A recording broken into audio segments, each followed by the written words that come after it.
Hey, it's Nick live from the blanket fort. So here's another vlog. I don't think I've really ever done vlogs, so I've only done them now with the Raspberry Pi. But here's another one, and I will warn you, this might be a little bit long. If you're interested at all in the Raspberry Pi launch and the news about it or whatever, stay tuned right now. I'm also doing this to kind of dispel some of the rumors, make it straight what is the Raspberry Pi, what's in it, and also to kind of give you just a small amount of information if you're like wondering, will the Raspberry Pi work for your project? I know a lot of you out there are probably interested in education, so of course, I'll only cover that slightly though, because I'm not an educator, but I'll go a little bit into it. And somewhere in here, probably down here at the bottom or something, I'll put a note at what time I start talking about the hardware. Okay, let me take a drink of my coffee here. So, and actually I wouldn't mind, I smoke a tobacco pipe. Tobacco, actually. A bag of tobacco. So don't be weirded out that I'm smoking. I'm not, nothing weird. Okay, so no one still is sure how the stock got split up between Farnell and RS. The general thought is that 5,000 went to each. Okay, we're pretty sure that Farnell sold out all of the first batch. I'm not completely sure. I've only actually, oddly enough, only heard one report of somebody actually being able to purchase batch 1. And that's Tass from the Raspberry Pi forums. He has a ship date, supposed to ship, let me look at my thing, it's supposed to ship in 10 days, because even the Pis aren't actually even here, or not here, in the UK yet. So they're not actually even physically there with the Raspberry Pi Foundation or with Farnell or RS. So it's not completely sure what happened to them, but I at least have one report of somebody actually buying one, getting an email back with confirmation saying that there's a ship date and that it's sometime soon, within that period of time that the Pis were supposed to show up. Of course, the servers crashed. Everything went weird. Everybody had to sign up for stuff. Some people pre-ordered. There's been a lot of shopping cart errors. There's been problems with prices being wrong, with extra money being added at the time that you check out, as well as there's been too much shipping cost. Maybe I already said that. But there's been some errors. If you do see something and it seems weird, contact the Raspberry Pi guys. They are reading your emails, they are responding, and they are trying to make sure that everything goes smooth. They've been very proactive and reactive to the community at large about what's going on. And they've even said that they're going to try to get a breakdown of all of the costs, from what it takes to make the hardware, what it takes to ship it from the manufacturer, and how much it's actually going to cost for shipping to get it to you. So they're trying to work on all of this stuff. And one of the good things right now is, because the stock isn't there yet, they have a good amount of time to take care of any problems. So everything's going really smooth. It might seem a little bit weird, but of course everybody knew that there was only going to be 10,000. So it's not that big of a deal. Everybody take a breath, relax. It's all good. One good thing is that RS, if you signed up for interest, you might be on the list to get batch 1. All of the Farnell ones are most likely already, if you were able to get in within the first like 10 seconds where everybody was getting in there, you're getting part of the batch 1 from Farnell. Problem. And on the RS side, if you signed up for interest, they're going to send you an email, and you might be able to buy part of batch 1. They are taking requests of interest or whatever for all batches. So if you got in early, you might be getting part of batch 1. If you didn't, you'll be sent an email, but it'll be for batch 2. So that's that.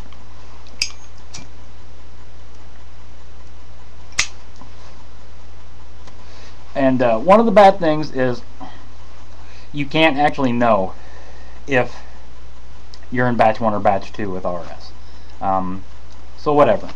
But one of the good things is that the demand has been so great, and everybody knows that it's so much, and luckily because of the licensing deal, it's been said that the next order has been put in for 10 times as many as they put for batch 1.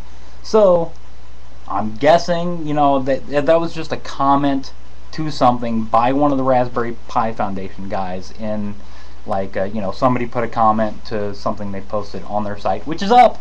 You can go to the site. You can go to the site now and go on the forums and all that good stuff. In the comments, somebody was asking about stuff, and they said that there's an order for 10 times as many for the next batch. So that, I guess, unless they were just, you know, who knows what the actual amount is. They might have just said 10 times as many, so I'm guessing 100,000.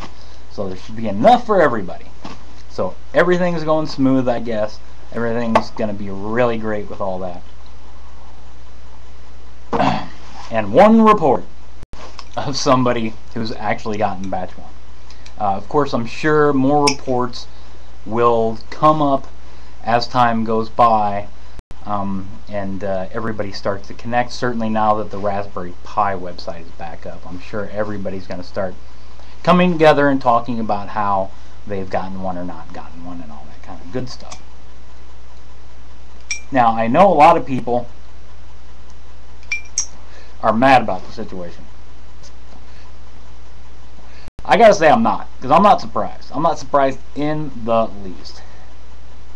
I'm not surprised that you're mad, and I'm not surprised at what has happened. I, like, really thought that this is going to be a big thing. I think it is a big turning point for computers, because I don't think everybody needs so much power to do small things. Like, I know that there's a lot of people out there, the hackers and the hobbyists, the enthusiasts, and everybody who's working on the project who aren't into using this as, like, say, an XMB, whatever that thing is, the whole media center kind of thing. They're not into using it for that. And a lot of people say that it's not powerful enough. One thing I think it's probably more than enough with a good Linux distro, which there's quite a few of them being either talked about or being worked on. I think it's more than enough to do some, like, light web browsing, and of course programming and integrating in projects and such. So I don't know where I was going with that, but I think that you know, that's going to be a big part of the market. I guess that's where I was going with it. That's a big part of what's going to happen, is people are going to be trying to do that. So, you know, let's embrace it. And I'm sure that even though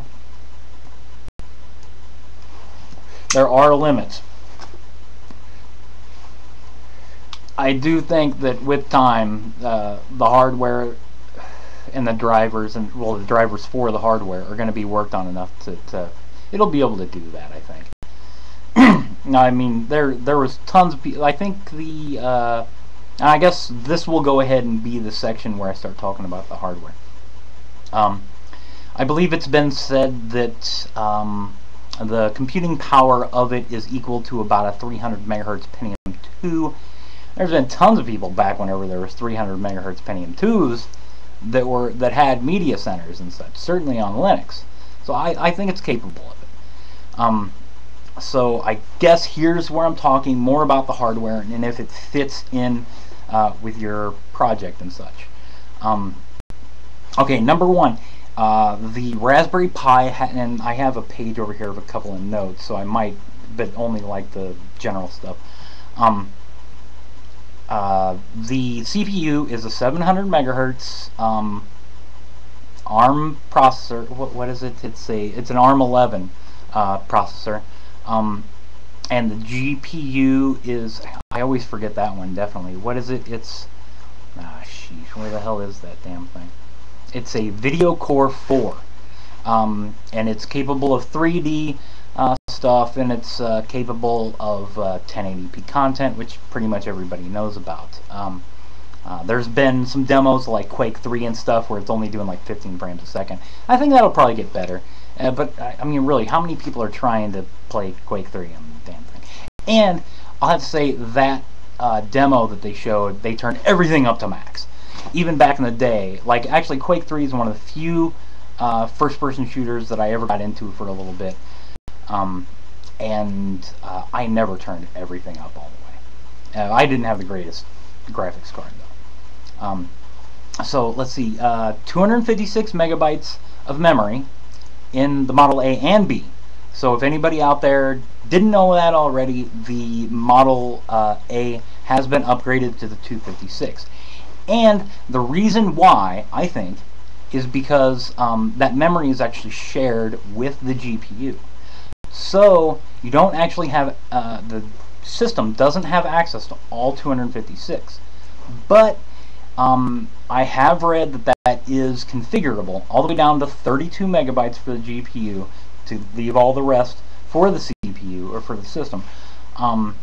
But then there's like, you can't really do 1080p. There's some like things that you can't do with it if you go that low. But it's a good thing that there's 256 overall for both models. It's really cool. And one of the things here is not everybody nowadays uses Ethernet. A lot of people use Wi-Fi. That's what I'm going to be using via USB. I actually think that I might try to wait for the Model A. And here's one of the big reasons, okay? Number one, the Ethernet, of course, I don't need it. I just don't use Ethernet at all. I have in my home nothing but Wi-Fi. So, you know, I've got a Droid that does it and my laptop and everything. And so that's just what I use. So, you know, you knock off $10 by not getting the Ethernet controller. The USB ports. There's one USB port on the Model A. Now the Model B has two USB ports. It doesn't have two pure USB ports. Those two USB ports, that's actually using the first one, and there's a hub integrated into the thing to give you two. So if you already have a hub laying around, why not just go for the A, use a hub of your own, and then you've got the ports that you want. So, you know, it's the difference between the two models, the only difference, as far as I know, is that the B now has the LAN controller. Which a lot of people don't even like the LAN controller. A lot of people really want to have gigabit. There's been quite a few people talking about doing things like clusters, you know, like Beowulf clusters and things, you know, like stack 10 of the things together. I'm not exactly sure what the power requirements are overall. I've heard everywhere from between 1 and 2 watts all the way up to 5 watts. So I don't know what the what that scale is against other computers and if it is efficient to use those as a cluster, but I'm sure that there will be tons of information coming out about that in the future. Let's see. One big thing that a lot of people have thought is that the thing has Bluetooth. There is no Bluetooth. So you can't do that. You can't add things with Bluetooth. Of course, you can get a USB Bluetooth adapter, and then of course you do all that to your heart's content. A lot of people don't know this, and they might not even care until they find out that it doesn't do it, but it does, because a lot of systems don't do this, and that's sound over HDMI. The system does do sound over HDMI. There's a lot of systems, a lot of different products out there that have HDMI, and then you plug them together, and then all of a sudden one component doesn't do sound over something, and you're like, grrr, man, now I gotta wire up some stuff. So it already does that. Let me go through some things right here and just see. Blah, blah, blah, blah, blah, blah, blah. Oh, hey, actually, here's a thing. It says Model A is 2.5 watts, Model B is 3.5. So there you go. I'm looking at the Wikipedia. Of course, you can go ahead and look at the Wikipedia, and you'll get a lot of this information yourself. The L2 cache on the thing is what? 128 kilobytes, but most of it's used by the GPU. And I don't think that that's configurable, if anybody gives a hoot. Okay, and here's where I can't even look at this thing because I don't think the information is very readily available there. One thing is the system has a CSI2 port, which I'm sure nobody knows about what it is, but that means it's a camera port. The Raspberry Pi Foundation has said that they are trying to work on 2 different models of cameras that could plug into the CSI2 port, one that would be lower resolution and one that would be higher, depending on your needs for your project. So there you go. And of course, maybe you could hack around and do something with the CSI2 port, but they've already said that it's pretty much you can't do it yourself. Because there has to be special drivers made. Everything has to be fine-tuned for the camera module, so you can't just plug in any old camera and it works. Okay, I'm not totally sure. Some people have said it has it, some people have not. I'm not really sure. I'm sure somebody will tell. Somebody will say something. That there is, oh no, actually it does. It's a DSI port is what it is. Actually, I have confirmed that there is a DSI port on it, and a DSI port is a standard port for display units. A good example of a system that uses a DSI port is the iPhone, I think, uses a DSI port for its display. Nobody's sure if you might be able to take a broken iPhone or iPad or something, or maybe not. I don't know. I'm not sure if the iPad uses DSI, but there's possibilities. You might be able to buy a broken item that has a screen in it, and maybe it'll work. Who knows? Nobody knows. I haven't looked into that very far yet. So yeah, CSI2 port for camera. 2 camera models are being worked on. DSI port for displays. Nobody's really sure what's going to happen with that, but I'm sure that if there's some really standard screen out there, the community is going to latch onto that and going to be working on it really, really hard. They're really going to want to be able to use something from Apple's products because they're very readily available. Lots of people break their screens, so lots of people sell those screens, and they sell them pretty inexpensively. So that's a possibility. One big thing, if you're planning a project like robotics or something, anything else, I can't think of anything off the top of my head, but that's the big one that strikes my head here. If you're trying to use it for robotics, it has a large number of GPIO ports, which a GPIO, if you don't know what that stands for, it is General Purpose Input Output. So basically, the system can control those different ports, whatever. If you know what I'm talking about, then you probably do. And if you have a project where you think that might be able to help you out, look into it. But definitely it'll be able to be used for things like that. So there you go. There's tons of them. I saw the row, and I'm not sure how many of them are active or inactive or what they do, whatever. But I saw a big gigantic row on the thing of them. So lots of GPIO ports. There you go. So I think that about covers my thoughts on the whole thing. Oh yeah, here I guess operating systems. There's Fedora is working on something, and of course Debian is the very first version on there, and there's been videos already of the Fedora called Fedora Remix shown on YouTube videos, so you can search for that stuff and you'll see it running. And they're supposedly supposedly, or not supposedly, I guess they are working on it really hard. They've got like bunches of Beagle boards in the video. I've seen the video where they're like compiling their software and working on, because they don't have the Raspberry Pis yet, so they had to just like buy a whole bunch of way more expensive Beagle boards to be able to work on everything. So that's being worked on, and one of the big things that I'm kind of excited about, well, I'm really excited about it, because I really think it'll be cool. I always loved this operating system, never got to use it much because it kind of failed, but now that it has an open source community around it, I'm really excited about Haiku OS. And if you don't know what Haiku OS is, it is the open source version basically of B operating system. And wow, and I guess a lot of people probably don't even know what B operating system is. It kind of came around as like a really cool, very efficient multitasking operating system, and even B is kind of like the eventual like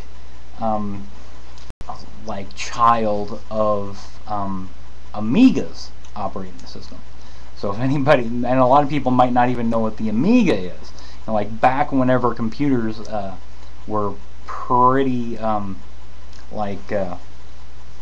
not capable of doing a whole lot of like amazing stuff, Amiga, certainly with like video editing and stuff, they were very popular for doing video editing without having to buy. It was still expensive, but it was way cheaper than buying like really crazy, insane equipment that other people would use for digital video editing. But basically, it's a very cool operating system. So first there was Amiga, then there was B, then there was a long period of like 10+ years where there was lots of people like banging away trying to figure out, because they couldn't just take B because it was not open source. So it's taken them a long time to kind of like piece it together and make it into a full functioning, very efficient operating system. I'm going on and on about Haiku OS. This is about the Raspberry Pi. So I think that would be about the only things that I have to say on that. I'll end this. Oh, I guess, yeah. And of course, like low power computing. That's the big thing that I'm looking into it for. Of course, you can do robotics. You can teach how to program with this system. You can use it as a everyday use computer, probably. You don't need crazy computers just to do a little web browsing. So why not? Of course, a lot of people, in the hobbyist community are kind of like, I don't want these guys doing it for a media center. They're going to be pushing in on us enthusiasts and stuff. Us hobbyists, but whatever. I don't care. Maybe I'm not. I'm not as big of a. I'm probably going to be more concentrating on nothing but hardware and low power computing, which I find it insanely, wonderfully fun to do. So I don't know. Whatever anybody wants to do with it, I think it's great. Further it, put more money into it, whatever. Raspberry Pi gets a little bit of money off of it, and that'll further their cause. So anybody buy it. Even if they end up hating it, who cares? They spent $25-$35 on it. Whatever, a few bucks. Bah, I mean, it's just like the Raspberry Pi. You break the damn thing, who cares? You buy another one. It's cheap. It's wonderful. So yeah, I'm gonna be concentrating on the low power stuff. And like robotics is like it's probably gonna be like, I can see everybody who's doing robotics on the cheap side. Like I know that there's like a lot of robotics going on in schools nowadays. So I'm pretty sure that like you're gonna see a Raspberry Pi on just about every single robot once this stuff hits. I think that'll be really cool to see. So I think that is about it. There have been problems, of course, like I said earlier, with ordering them. It's all being fixed from what I hear from the guys over at Raspberry Pi.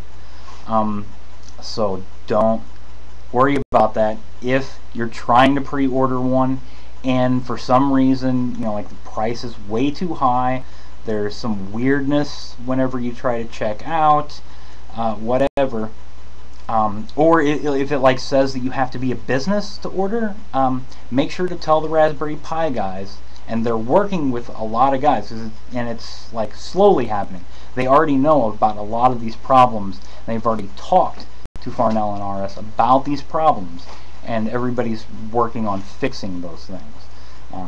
So no, you don't have to be a business. Don't worry about that, but do let them know. It's just an error, basically, and they're trying to find them all, and they're trying to fix them all.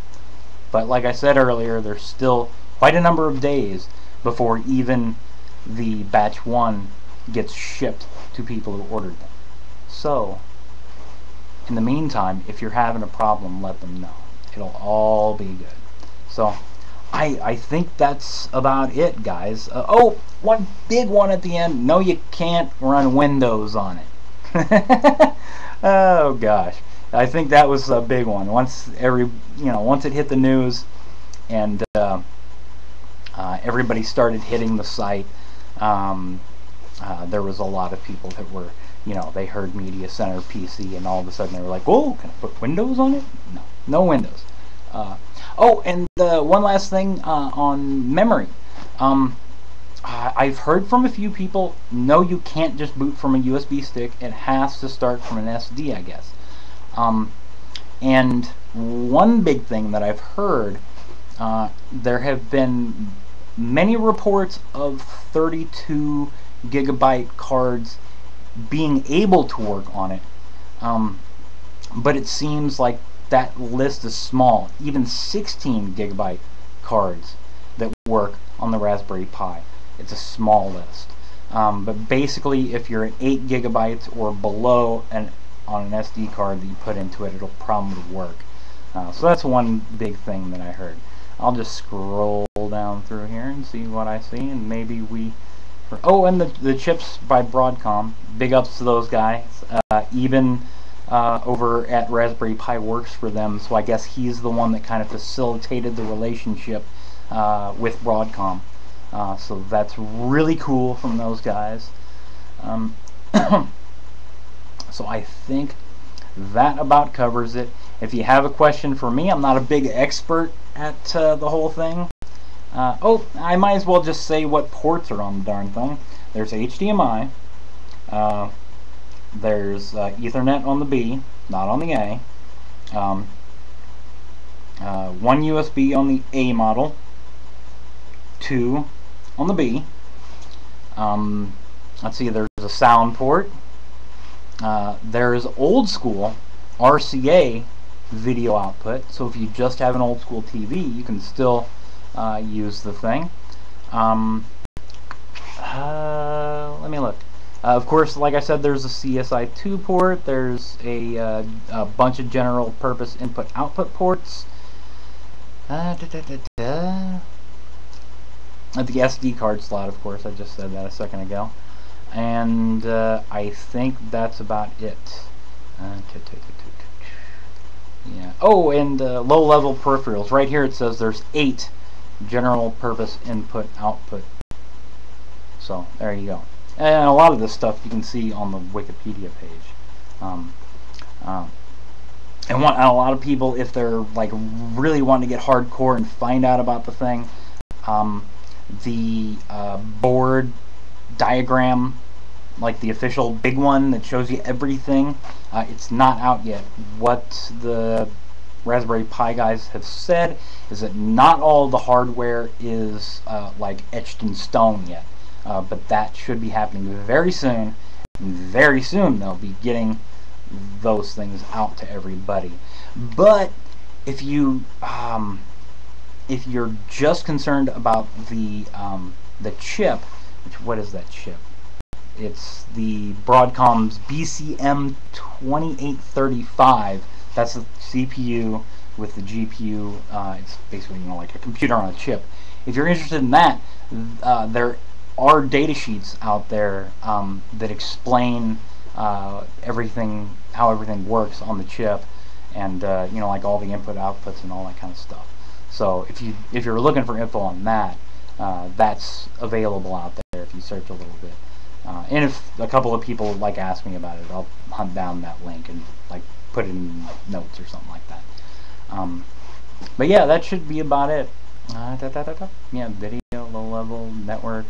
Oh, the power is a mini USB port. So basically, like if you already have, do I have one of those kind of cables laying around? I don't have one of those cables laying around. But if you already have one, which is basically like the little teeny kind of USB, if you've already got one of those little teeny ones, you can just, you know, like plug it into a computer and power it. You can, if you've got like a phone that's already got one of those and your phone gets powered and charged by one of those, you could just, you know, take that and, you know, plug it into the wall, plug it in, and you've got power for the thing. So it's very flexible because of that. Personally, I already said this in my first video, I'm wanting to use like a little 10-inch TV that costs like $140 to get shipped to the US. And it's already got like a 2300 milliamp hour battery in it, which powers the TV, and the TV actually has a USB port for, you know, like plugging in thumb drives and stuff.